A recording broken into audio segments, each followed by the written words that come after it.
She didn't want your man. She wanted your position. I don't have a man.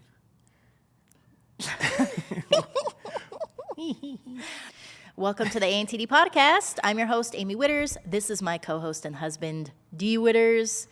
And today we're talking about something that's probably going to ruffle some feathers because I feel like anytime we talk about side chicks, people have their opinions about it. And it's very controversial. But we're talking about a topic that I often get told, and I can relate to this also, is that why does it seem like the side chick tries to be like the wife?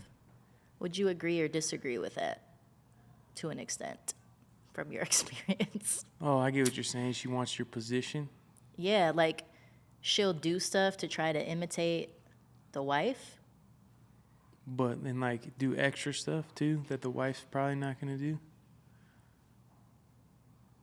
What? I don't know, because I've never had a side chick.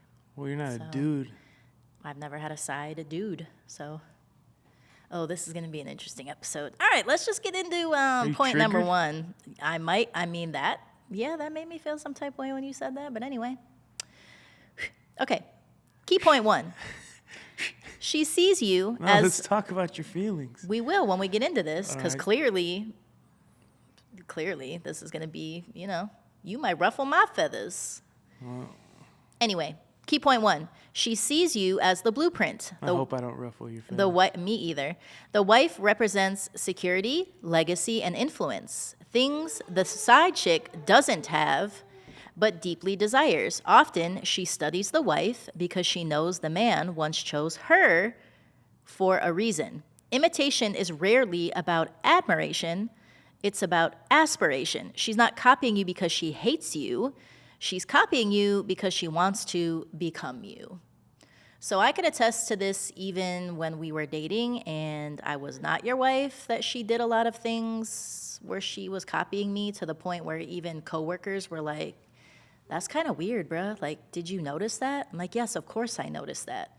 Like, I'll post something, then a day later she'll post something and it's like similar, if not the same thing I bought or wore or whatever. You ever feel like you guys were copying each other? Like you would do things she would do, and then it would go back and forth? Maybe. I do think at some point it's like it became more of a competition for her with me than with you being her man and like winning, if that makes sense.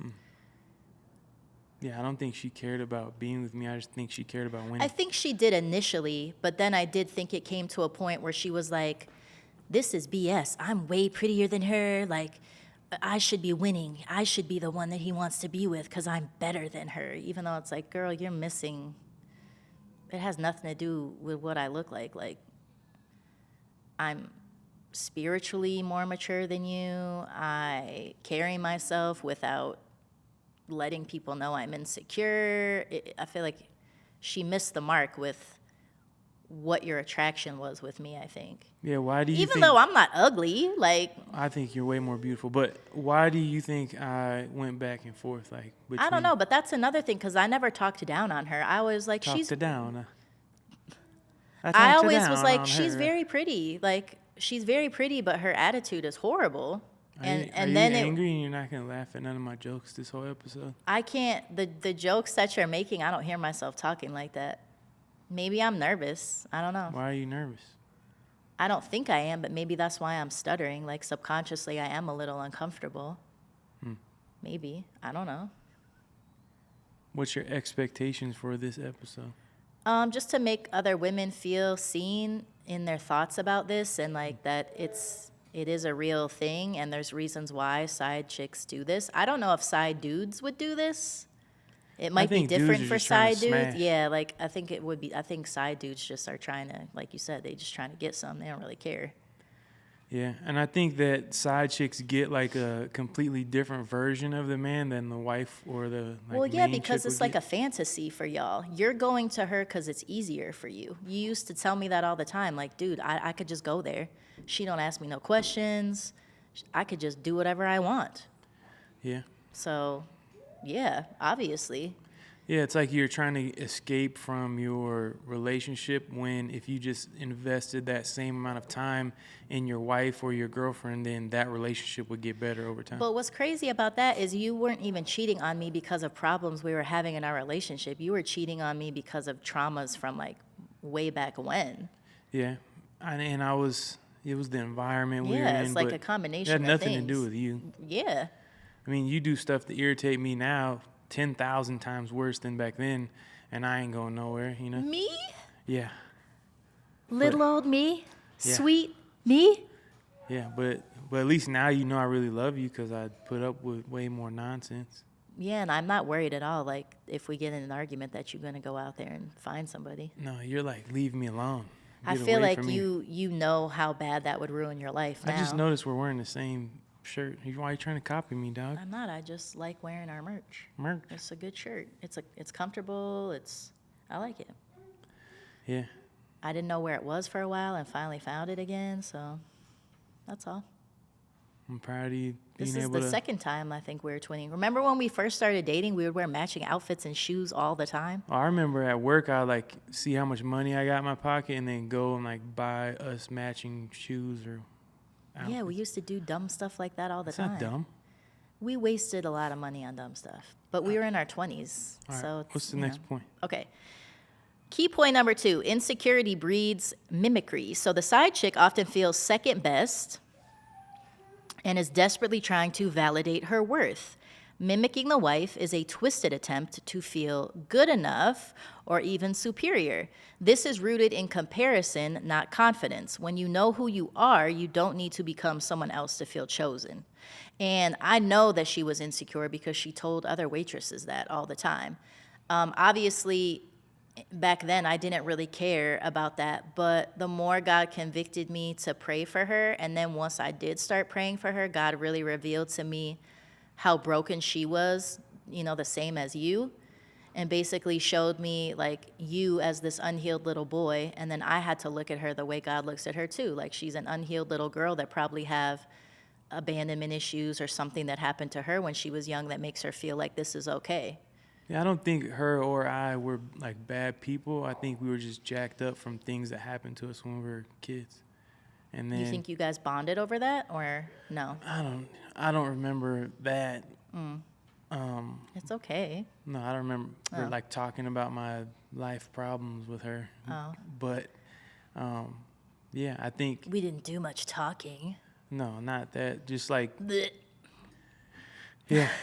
I mean, I don't really remember too much about it, but I know that we both were jacked up individuals working in a strip club, trying to figure things out, But I knew that at the end of the day, I wanted to be with you. But once you detach yourself from the person that you're supposed to be with and start giving pieces of yourself away, whether that's your time, whether that's physically, whether that's emotionally, any kind of way, then it makes it a lot harder to find your way back to the person you're supposed to be with. Like, it's going to take a miracle. And I think that's the one thing that if I sit and think about it long enough, it will still hurt me even after all these years, is the fact that like you gave something to somebody else that was only supposed to be mine. And I can say that, but you can't. Obviously, I don't think about that on a regular basis, but you just kind of bringing that up like, yeah, I'm giving pieces of myself away. That's like the one thing I think that kind of, it's like, ooh, that one's a hard one. I think that's why, like, how we always teach people, like, you're starting a completely new relationship, like, on a brand new foundation. That old relationship is done. It's dead. It's never going to come back. You have to start from scratch. That's the only way you're going to get through this. But, yeah, I agree. It sucks. And I'm glad that you are willing to, like, work things out or have been willing to work things out with me. And, yeah, it sucks. That's why you shouldn't do this stuff. Yeah, you should never cheat. Yeah, cheaters never prosper. Ever. Yeah, you can't cut corners, man. I am thankful that it really did grow my faith and it grew my relationship with God. Like, if I'm keeping it real, I might not have had the relationship that I have with God now if that didn't happen to me. Well, you could say that about everything in life. Like, we wouldn't be as close to each other or God as we are right now if we didn't get to go through hard things. If Yeah, everything was always but easy, you would have no appreciation for anything. yeah, but imagine if like my parents never gave me that foundation of Jesus at the forefront, and I never sought help from him when I was being bullied and a cutter and all those things, Yeah. and then knew enough to like apply that with this situation. Like, dang, I better run as close to God as I possibly can instead of being like, man, F life. Then I could have been who knows where. You could be who knows where right now. Our kids might not be here. Like, the trajectory of everything could have went so south if I wouldn't have had that foundation. No, for real. And now it's like I get to pay that back to you when you're going through something. Like, I got to stand on that, on the rock. Like, I got to call out to Jesus for us. I got to pray. I got to worship when you can't be strong enough to do it. So, yeah, marriage is a beautiful thing when you do it the right way. Yeah. I mean, it is servanthood. It is trying to look as close to Jesus and the way he loves us. I like this point, though, that insecurity breeds mimic, like you're mimicking somebody. And that you could apply that to not only like a relationship, but anything in life. If you're insecure with the house you live in or the car you drive or the job you had, you're going to start to mimic people. And you might think that that life that somebody else has is better than the one you have, but that's not true. Because if it was, God would have gave you their life. You don't know what they're going through when they're laying on a beach somewhere. They could be completely miserable in their relationship. You're just seeing the highlight parts of it. So if you can be content with what God has blessed you with, then you have no reason to ever copy what anybody else is doing. Well, and if you also know your worth because of who God says you are, not what other people say about you or what other people have. It literally does not matter what other people say or think about you. It only doesn't. matters what God says and thinks about It you. doesn't at all. Yeah. What's point number 3? Point number 3 is he painted you as the standard. So whether he meant to or not, he probably talked about you, your strength, your loyalty, your class. This creates a mental mold the side chick starts to fit herself into. Instead of building her own identity, she borrows pieces of yours to feel more desirable or accepted. She didn't want what you had. She wanted to be who you are. Yeah. Any insight on that? Because I don't know if you ever talked about me or not. Do you even remember that? I'm sure if you did, it was probably because I posted something and she got mad. Like, what? I thought you guys weren't arguing or not happy, or why are you doing this for her? I don't know. I'm sure if I like dug deep enough into my Right. brain, I could try to remember. But I know that I lied about everything to everybody, and so for me to try to remember the lies I told right now would be almost impossible. But yeah, I don't know. I'm sure that I feel like I probably talked crap about everybody to everyone. I feel like the fact that you probably wouldn't leave me for her probably gave her, like, oh, well, what is it about her that he won't leave her for me type thing, maybe. I feel like a lot of side chicks probably think that. Like, there has to be something if he's not going to leave. Yeah, I mean, He's not going to leave his family for me. there was a ton of reasons why I wouldn't completely leave, you know? And number one is God. Like, God is what kept us together. There's no Yeah, other but you didn't have explanation. that foundation back then to be like, I'm married, like, I I have to did. honor I always God. had that in the back of my head that what I was doing is the wrong thing. Especially, like, I knew better. I was raised correctly, like, to know that. But you weren't convicted enough. No, because I didn't have a fear of God. Like, I wasn't Yeah. in awe of what God could do in my life and to me, like hurting his daughter, like hurting somebody that he cares about. I wasn't afraid of anything. Like, I could die at any second and it didn't matter to me. Like, my life didn't matter to me.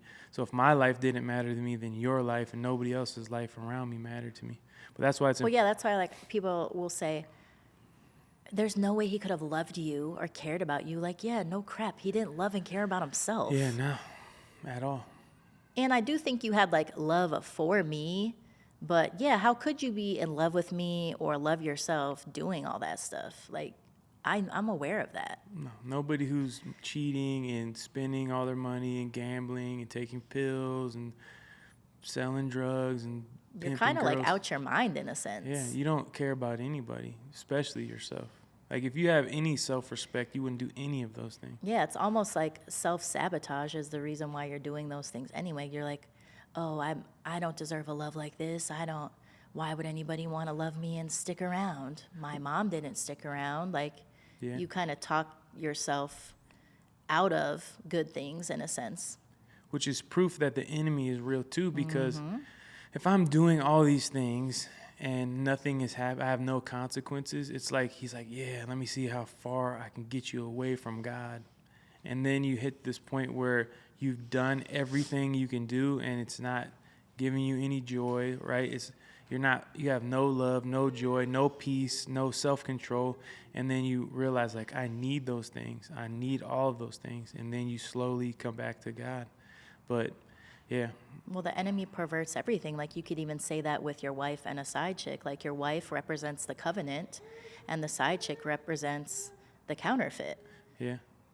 So, Which I think every side chick deep down inside wants to be the wife and wants to be. Yeah. And I think that they could be. They just have to go find their own. They might even subconsciously not realize that they're trying to mimic the wife or trying to do things that the wife is doing. They just want to validate that somebody wants them, I think, because of that insecurity. Everybody deserves to have somebody who loves them and cares about them. And I would pray that prayer for her. I don't even know how many times I prayed that prayer for her. How do you pray for a side chick? You have to force yourself to do it initially. I did not want to pray for her. I would refuse a lot of the time when I felt God telling me to pray for her, and then I just remember the word says that you're supposed to bless your enemies and pray for those who persecute you. And so I had a really hard time comparing myself and always wanting to look at her social media, because like anytime she was messing with you, she would leave clues for me, like a quote or a song that you liked, or she would let me know in some way, like, that you guys were talking again. And so I would almost wake up and go to bed at night going to look on her page, waking up thinking about her first thing in the morning, going to look at her page, see if she posted anything after you guys got off of work. And I didn't want to be like that anymore. If I was going to heal and try to be in a good place, like, I needed God to break that off of me. And so I was like, okay, I need to start praying for her. Like, I need to start praying that God takes this comparison away from me, and I need to actually start praying that God, like, heals her and sees that what she's doing is wrong. Like, being with somebody's husband is wrong. And then God kind of just revealed to me, the more and more I was praying for her, like, that she is broken too. Like, she's just as broken as your husband, if not more. Like, you should feel sorry for her and pray that God will bless her and that he will send her a love that is not somebody else's. And so I would regularly pray that. Like, anytime I would get a thought where I'm like, oh, I wonder what she's up to, or, I wonder if they're still talking to each other, or just thinking about the situation in general and having a trigger, I would just immediately start praying for her and start praying for you and start praying for our marriage.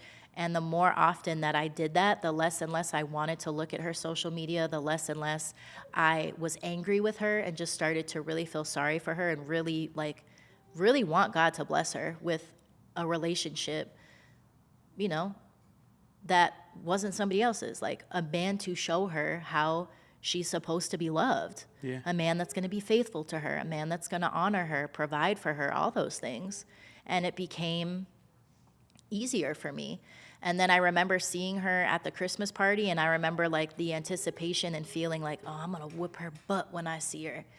And that really made me realize how healed I was when we went to that party, and I looked at her and I was just like, I'm just going to pray for you, because I'm like healing and you're still stuck and miserable, and it's very apparent to me.